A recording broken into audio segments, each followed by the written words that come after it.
오늘 우리 별빛교회는 특별한 날을 맞이했습니다. 시편 23편 1절에서 2절 말씀이 이런 말씀이 있는데요. 여호와는 나의 목자시니 내게 부족함이 없으리로다. 그가 나를 푸른 풀밭에 누이시며 쉴 만한 물가로 인도하시는도다 라는 우리가 너무 사랑하는 그런 말씀이 있습니다.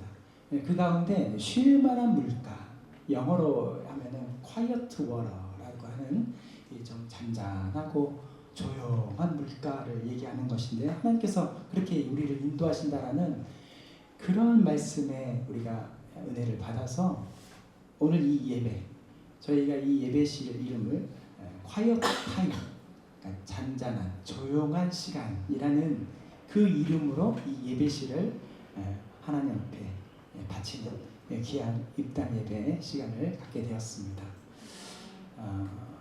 목자 되신 예수님을 따라가면 우리는 당연히 쉴만한 물가로 또 그런 길로 나아가게 되고 안식과 평화를 누리게 됩니다.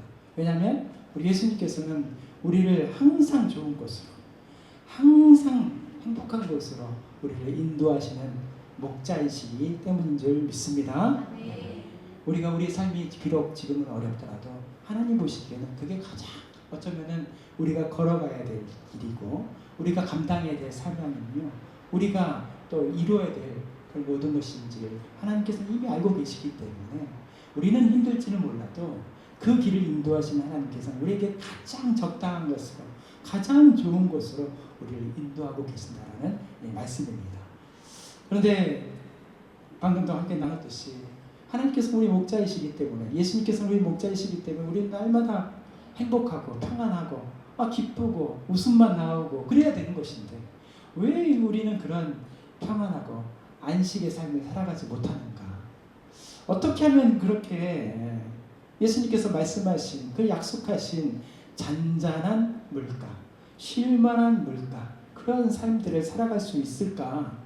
우리는 마치 사막에서 사는 것처럼 언제나 뭐가 부족하고 갈급해 있고, 또 얼마나 우리 마음들이 좀 불안해하는 그런, 또 다시 말해보면 하나님은 항상 왠지 나와 멀리 떨어져 계신 분 같은, 나와 함께 하신다고 말씀하셨는데 왠지 저 하늘 우주 끝에 계신 것 같고 나하고는 전혀 상관이 없고 그저 보이는 글씨로만 보여지는 그런 하나님, 그런 하나님으로 나에게 있는데 어떻게 하면 내가 그 말씀처럼 쉼과 평화와 또 잔잔한 물가처럼의 풍성함을 누릴 수 있을까?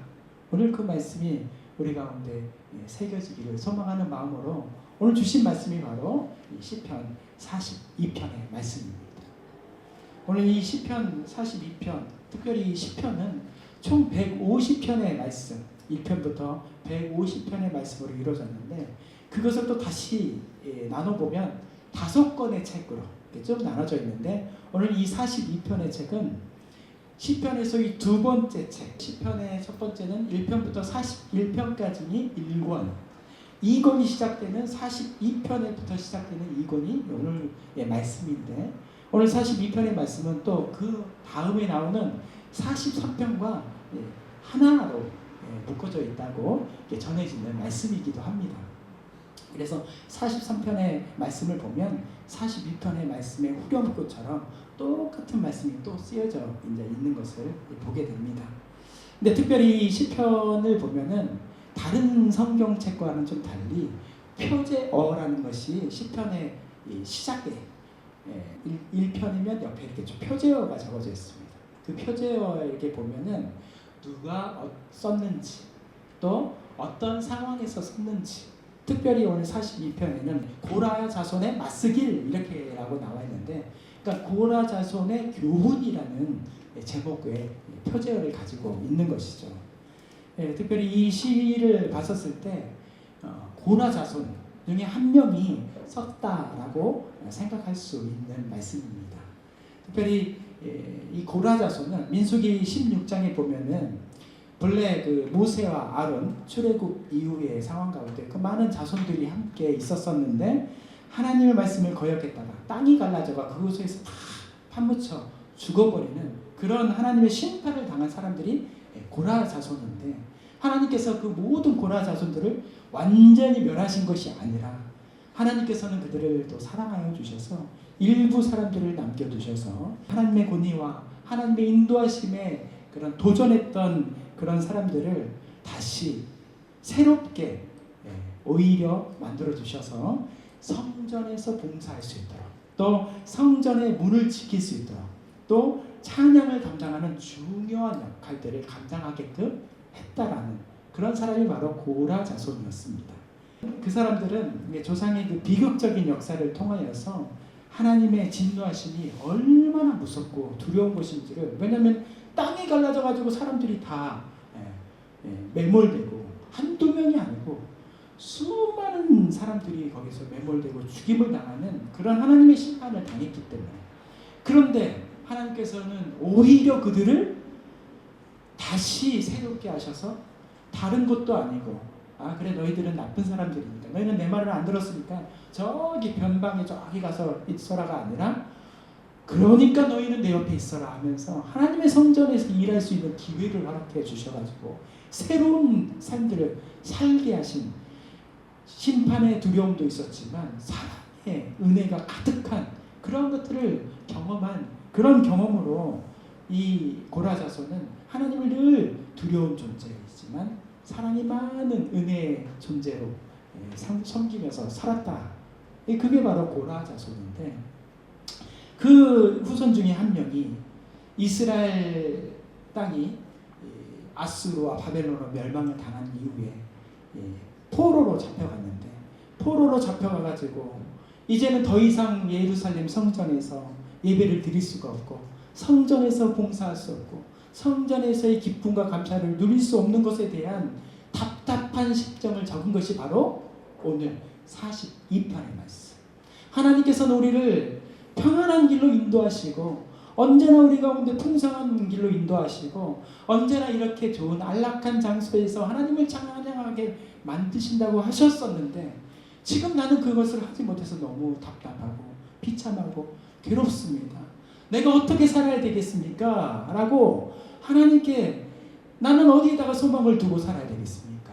하면서 그 답답한 심령들을 토로하면서 적은 시가 바로 오늘 42편의 말씀이라는 것입니다. 오늘 우리도 이렇게 평안한 장소에서 새로운 예배당에서 이렇게 예배를 드립니다. 왠지 더 경건해 보이십니다. 저쪽에서는 왠지 좀 부산해 보이시는데 이렇게 구별된 장소라는 것이 참 우리 가운데 필요한 거예요.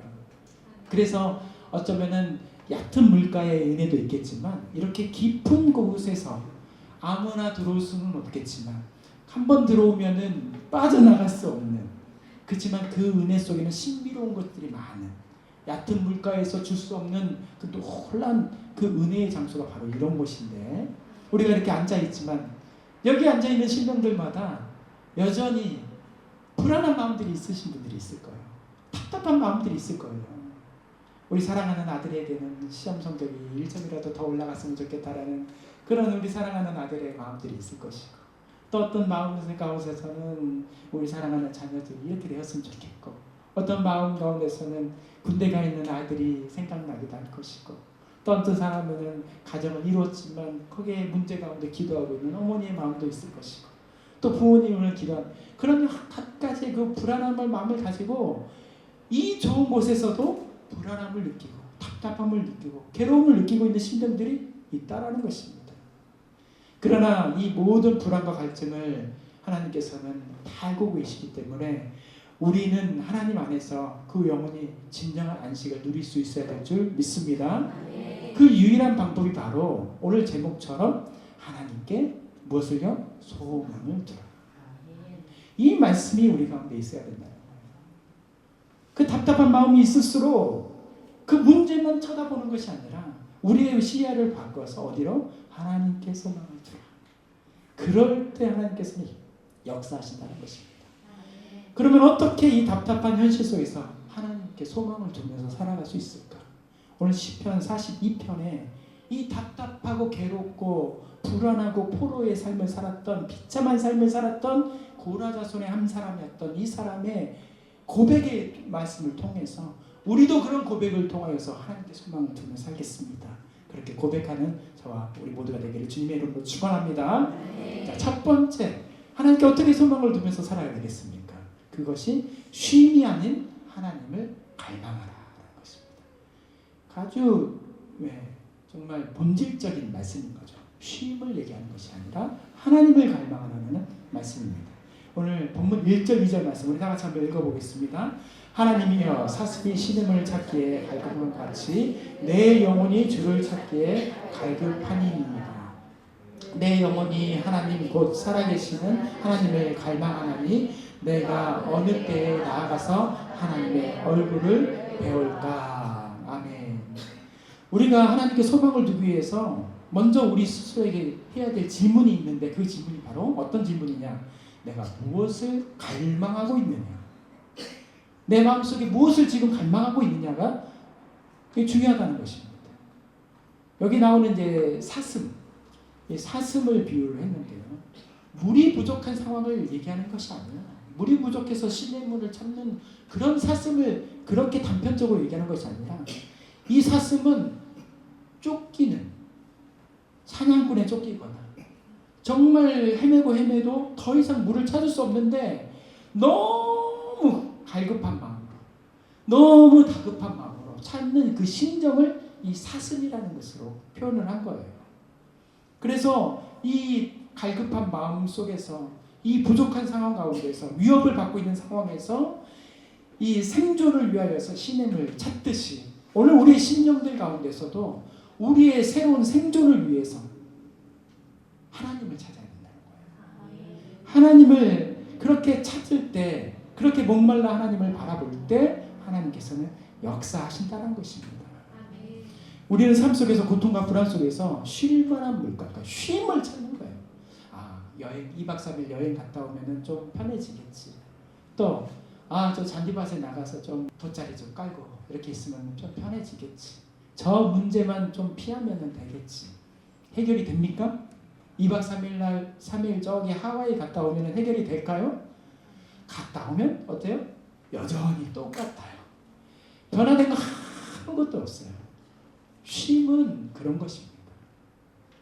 정말로 갈망하는 것이 우리가 정말 그냥 잠시 잠깐의 평화인지 그 평화의 근원이 되는 하나님 그 자체를 갈망해야 되는 것인지를 정확히 구분해야 된다는 것을 하나님께서는 오늘 이 말씀을 통해서 우리에게 말씀해 주시는 것입니다. 세상의 쾌락과 성공, 물질은 잠시 잠깐의 갈증을 해소할 뿐이에요. 2박 3일 여행 다녀오는 것은 해소의 뿐이에요. 다시 여전히 우리 가운데에서 갈증은 또 시간이 지나면 다가옵니다. 마치 바닷물과 같은 거예요. 바닷물을 마시면 순간적인 것들은 순간도 안 되겠네요. 0.0001초는 해결이 될지 어쩔지는 모르겠지만 기분으로는 해결될지 모르겠지만 바닷물은 더 우리를 메마르게 하고 더 목마르게 하고 더 괴롭게 하는 것이 바로 인간적인 사람의 세상의 쉼이라는 것입니다. 우리가 쉼이라는 그 결과에만 집착하면서 정작 그 쉼을 주시는 정말로 주시는 평화를 주시는 그 근원이신 하나님으로부터 멀어지고 있지 않는가에 대한 것을 우리가 잘 구분하면서 살아가야 된다는 것을 오늘 말씀으로 지적해 주시고 있는 것입니다. 복음주의자이면서 또 신학자이면서 또 목사님이신 이 A.W. 티저라는 목사님이 계시는데 그 목사님이 쓰신 책 중에 하나님을 추구하라는 그 책 안에 보면 1장 첫 번째 하나님을 따르는 성도에 대해서 얘기가 나오는데 그 성도에 나오는 짤막한 구절이 이런 말씀이 있어요. 우리가 진정으로 찾는 것은 외부적인 것이 아니라 우리 영혼 안에 있는 하나님을 향한 갈증을 채우는 것이다 라고 말한 것이에요. 그러니까 외부가 중요한 것이 아니라 물질의 풍요와 일시의 안락을 위해서 갈망하는 것을 쫓아가는 인생이 우리를 평안하고 풍요롭게 만든다는 것이 아니라 내 내면 속에서 계시는 내 안에 계시는 하나님을 진정으로 만날 때 내가 하나님을 진정으로 모셨을 때 그때 풍요를 느끼는 것이고 그때 안락함을 누린다.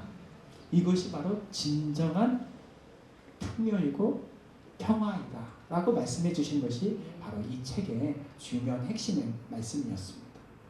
오늘 우리는 quiet 타임, 우리 예배당의 이름이에요. 새 예배당 이 이름 자체가 quiet 타임이라는 이유로 함께 이 자리에서 오늘 함께 예배를 드리는데, 우리 영혼이 오직 하나님을 향한 갈망으로 가득 차기를 결단하는 자리가 되기를 소망합니다. 이곳에서 그런 결단들을 해야 됩니다. 주님, 세상 그 어떤 것으로 채울 수 없는 제 영혼의 갈증을 오직 주님으로만 채우기를 원합니다. 그런 고백이 저와 우리의 고백이 되기를 소망합니다. 그러한 고백이 이루어졌을 때 하나님께서는 우리의 모습들을 한 걸음 주님께 더 나가게 하시고, 또 우리를 새롭게 살리는 생명의 길로 인도해 주시고, 또 오늘 이 예배의 자리의 목적, 또 의미가 그곳에 있는 줄 믿습니다. 자, 우리 두 번째로 하나님께 소망을 이루기 위해서 두 번째로 우리가 생각해야 될 것은 세상의 조롱에 대해서도 우리는 믿음으로 나아가야 된다라는 것입니다. 세상의 조롱에 대한 우리의 믿음, 이게 중요하다는 거예요. 오늘 본문 3절 말씀 우리 다 같이 한번 읽어보겠습니다. 사람들이 종일 내게 하는 말이 내 하나님이 어디 있느냐 하오니 내 눈물이 주야로 내 음식이 되었도다. 아멘.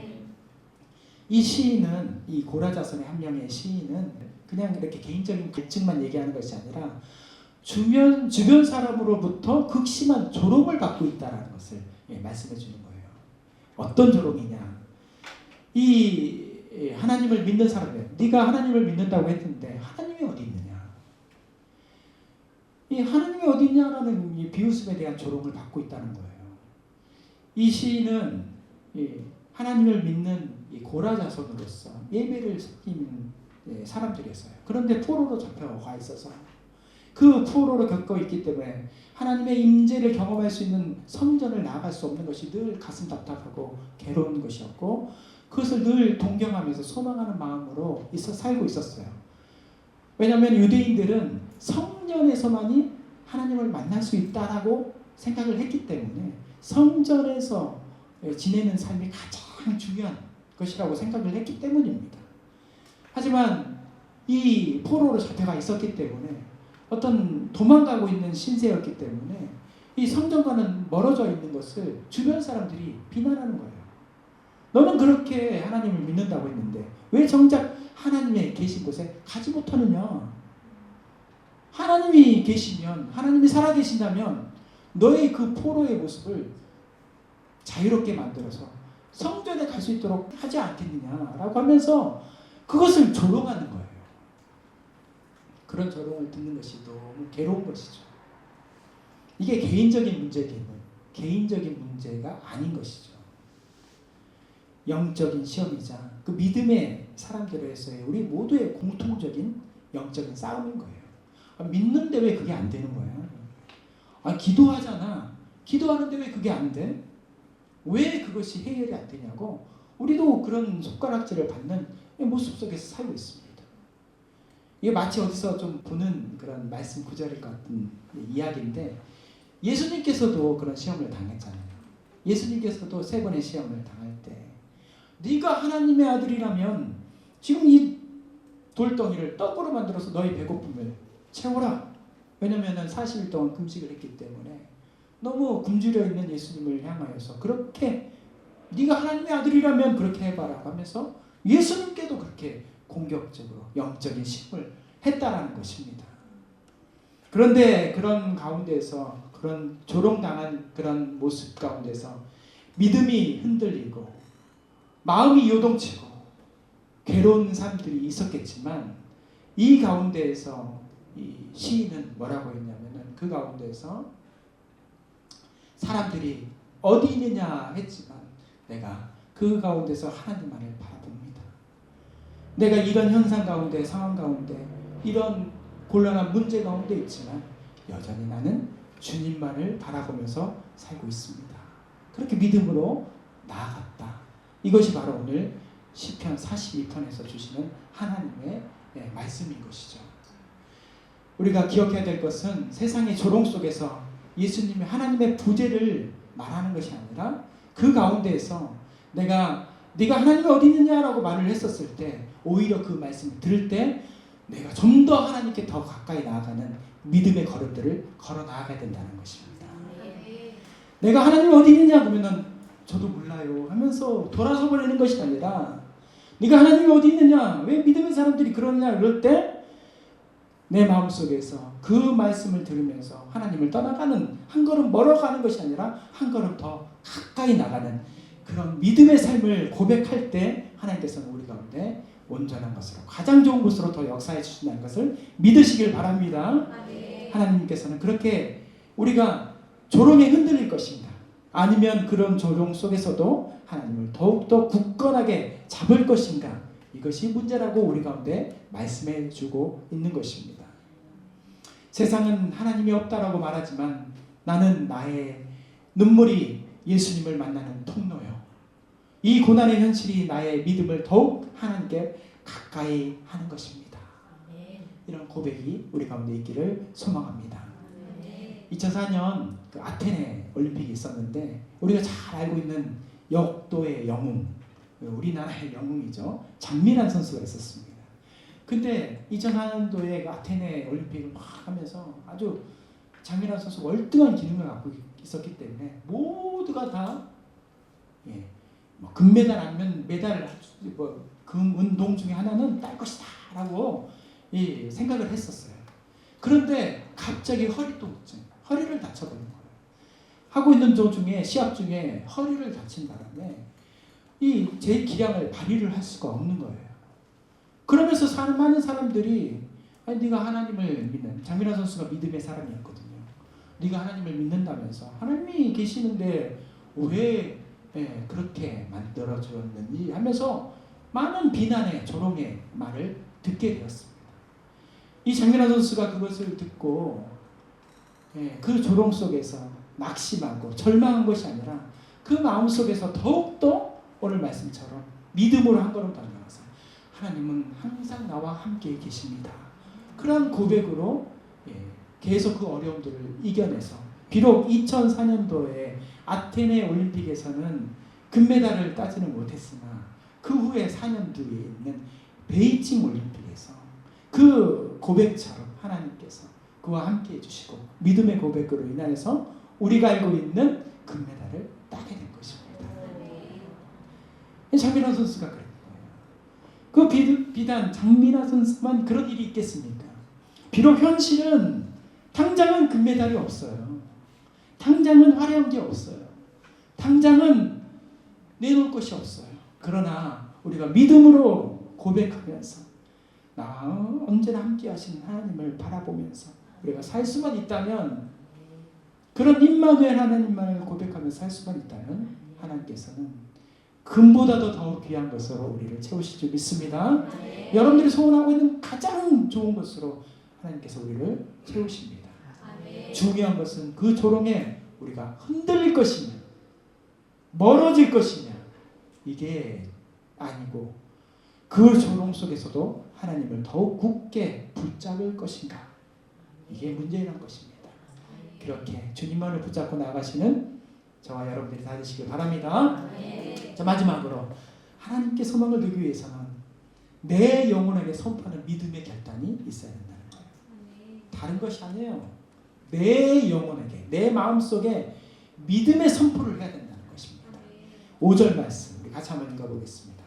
내 영혼아 내가 어찌하여 낙심하며 어찌하여 내 속에서 불안해하니까 너는 하나님께 소망을 두라. 그가 나타나 도우심으로 말미암아 내가 여전히 찬송하리로다. 아멘.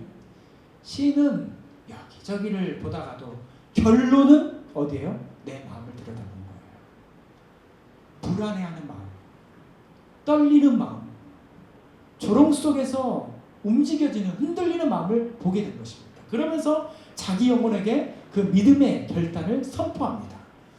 내 영혼아 나를 보면서 태광아 왜 낙심하고 불안해? 여러분들의 마음 가운데 그런 선포를 해봐야 돼요. 태광아 왜 낙심하고 불안해? 이 질문은 자기를 책망하는 것에서 그것만이 아니에요. 책망하는 것이 아니고 어렵고 힘든 그런 현실을 뛰어넘는 믿음의 선언인 줄 믿습니다. 왜 불안해? 왜 낙심해? 여전히 조롱과 고통 속에 있지만 자신에게 소망의 대상은 분명히 누구? 하나님이라는 것을 고백하는 말씀인 줄 믿습니다. 근데 더 놀라운 고백이 있어요. 그 말씀에 그 뒷부분에 내가 여전히 마지막에 뭐라고요? 찬송하리로다. 이게 놀라운 고백. 내 마음속에서 선포를 할 수 있죠. 그런데 내가 움직여지지가 않고 내 입술에서 고백이 안 나오는 거예요. 찬송은 뭐예요? 믿음의 고백 아니겠습니까? 내가 여전히 찬송하리로다. 이 놀라운 일들이 일어나는 것이죠. 우리 여기에는 여전이라고 되어 있는데 이전 성경, 지금 우리는 개역 개정 성경을 보고 있는데 개역 한글판 성경에는 여기를 뭐라고 되어 있냐면 오히려라고 써 있습니다. 오히려. 내가 오히려 찬송하리. 저는 그 말씀이 더 마음에 와닿아요. 내가 오히려 내가 그런저런 일이 있었지만 내가 오히려 하나님을 찬송합니다. 내가 오히려 주님을 경배합니다. 내가 오히려 하나님께 한 걸음 더 나아갑니다. 이런 고백이 있다는 것입니다. 제가 우리 함께 예배를 드리지만 전 교회에서 수많은 사람들 앞에서 찬양 인도를 할 때가 있었습니다. 예배를 인도하는 것이 아주 중요한 우리 예배 시간이에요. 왜냐하면 1시간에서 1시간 30분 정도 예배 가운데 한 30분 이상을 찬양을 인도하기 때문에 아주 중요한 시간이죠. 그런데 찬양 인도하러 나가려고 하면은 제 마음을 흔들어버리는 수많은 얘기가 들리는 거예요. 사단의 역사인 거죠. 싸움인 거죠. 영적인 싸움인 거죠. 한 발도 내기도 싫고 저 강대상으로 나가기가 싫은 거예요. 강단으로. 노래 발음커녕 입에서 고백도 안 나와요. 그런 일들이 있었어요. 그런데 믿음으로 발을 내딛고 믿음으로 그 자리에 서서 믿음으로 또는 억지로 하나님의 찬양을 부르다 보니 어떻게 돼요? 역사가 일어납니다. 내 마음이 뜨거워지고요. 모든 것이 다 사라지고 좋은 것만 보이고 아름다운 것만 보입니다. 그게 하나님께서 주시는 은혜인 거예요. 다른 게 은혜가 아니에요. 내 마음이 풀리면 은혜인 거예요. 풀리고 다른 것을 바라보게 되면 답답한 면만 바라보는 것이 아니라 이렇게 뚫린 환한 것을 시선만 바꾸게 하셔도 이것은 하나님의 은혜인 줄 믿습니다. 그렇게 주시는 하나가 있는 거예요. 오늘 이 quiet time, 이 예배실에서 우리가 함께 해야 되는 것이 바로 그런 거예요. 시선을 바꿔서 세상을 향해 나가야 되는 것입니다. 그럴 때 하나님께서는 우리 가운데 비록 아직 모든 상황에서는 여전히 어려움과 문제가 있을 수 있지만 그러나 우리는 이 모든 상황에도 불구하고 하나님께 소망을 두면서 찬송하기로 결단하면 그 말씀에 뭐라고 나오냐면 그가 나타나 도우심으로 말미암아 하나님께서 나타나신다는 거예요. 도와주신다는 말씀입니다. 그래서 내가 오히려 찬송합니다. 이러한 고백이 우리 입술 가운데 머무게 될 줄 믿습니다. 이것이 바로 어려움과 혼란 속에서 세상을 이기는 방법, 승리하는 믿음의 방법인 줄 믿습니다.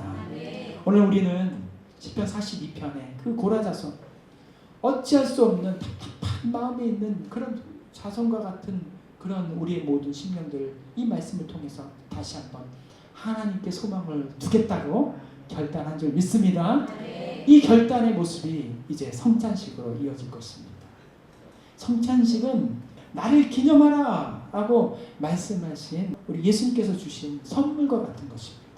그런데 이 선물과 같은 나를 기념하라고 하는 그 상황은 너희가 먹고 마셔라 즐기라 이것으로 끝나는 게 아니에요. 풍성한 은혜도 있겠지만 그것으로 인하여 나를 기억하라. 기억함으로 인하여서 소망을 두라 주시는 말씀인 거예요. 오늘 떡과 잔을 나눌 때 예수 그리스도의 몸을 먹고 예수 그리스도의 피를 먹음으로 인하여서 주님께 소망을 두는 우리 모두가 되시길 바랍니다. 성찬에 참여하는 시간 우리 모두에게 고백하는 마음들이 이런 거예요. 주님, 세상은 여전히 내 하나님은 어디 있느냐라고 조롱하지만 저는 이 성찬을 통하여서 주님께서 저와 함께 계심을 믿습니다. 제 영혼은 여전히 갈급하지만 주님의 살과 피를 기념하며 오직 주님께만 소망을 두겠습니다. 현실은 여전히 어렵고 눈물을 짓게 하지만 저는 오히려 주님을 찬송하는 삶을 포기하지 않겠습니다. 이런 결단이 저와 우리 모두 가운데, 또한 이 콰이어트 타임, 이 예배실에서 드려지는 우리 모든 예배의 순간마다 이루어지기를 간절히 소망합니다. 아멘.